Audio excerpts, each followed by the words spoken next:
Hey y'all.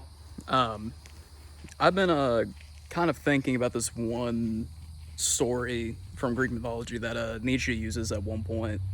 Um, I'm only slightly familiar with Nietzsche, but he's a very inspiring philosopher, I would say, and I uh, think it would be good if I were to share this story. It's a very interesting one. So the story is Pandora's box, and it's one of the Greek myths that pertains to uh, why there's hunger, sickness, and death in the world. Basically, Zeus ends up giving Pandora and her husband a box as a wedding gift, but they're not allowed to open it. But Pandora, much like Eve, was curious, opened it, and out came sickness, hunger, death, all the evils of the world onto humanity.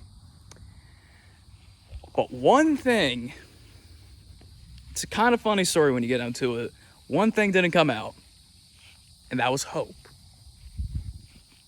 which is just such a realistic tragedy. The idea that, so many evils come out to the world, but the one thing that remains hidden is hope. But to Nietzsche, he interpreted the story not as being one that shows hopelessness as being a bad thing, but showing that hope is actually the worst of all these evils. It's a bizarre thing to say, but I almost agree with it. The point that Nietzsche makes is that whenever people suffer and they have this great sense of hope that one day in the future there will be great bliss and great justice that will make up for all the suffering. And yet, generation come, generation go, it's all the same. And the world's improved, but still people have these same fantasies of the eventual redemption of our lives on Earth.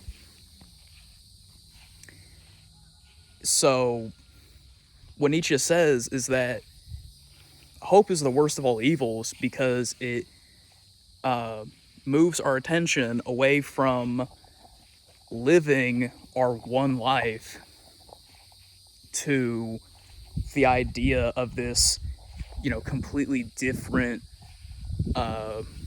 state of being or life. And I'm not, talking about like religion. I'm just talking about that utopian vision that so many people live by, that stops them from really acting in the present. So it's a really interesting story. I've been kind of thinking about it a little bit, but I hope you get I hope you get something out of it. I'm sorry for doing something so evil on camera by hoping, but maybe this will mean something to you. Maybe it won't. If you agree with that, if you agree with this story, then tell me in the comments. If you disagreed with it, tell me in the comments. I would absolutely love to talk to you either way. But yeah, go read Nietzsche. Become familiar with Nietzsche. He's really cool sometimes. Other times he's not, but got some bangers. All right, bye.